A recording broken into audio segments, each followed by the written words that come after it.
మీరు ఊహించుకోండి, మీ అమ్మ నాన్న ఇంట్లో ఉన్న 2-3 బిడ్డల్ని రోజు చూసుకోవాలంటేనే ఎంత కష్టపడతారు. అలాంటిది పాప అధ్యాపకులు ఒక్కొక్క సెక్షన్కి 30 మంది విద్యార్థులు, 40 మంది విద్యార్థులు, 20 మంది అందరినీ కూర్చొని ఎంత ఒత్తిడి తీసుకుంటారు అధ్యాపకులు. అందుకని అధ్యాపకులకి మనం చాలా సహకరించాలి. చాలా కష్టం అధ్యాపక వృద్ధి.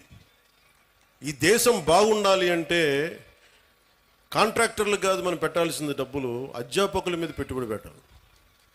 అధ్యాపకులను గనక నిజంగా గనక బడ్జెట్ పెంచితే, అధ్యాపకుల మీద కనుక పెట్టుబడి పెడితే, వాళ్ళ కనుక నిజంగా విలువలతో ఉన్న అధ్యాపకుల్ని బయటికి తీసుకెళ్తే ఈ దేశం చాలా అత్యంత అద్భుతంగా ఉంటుంది.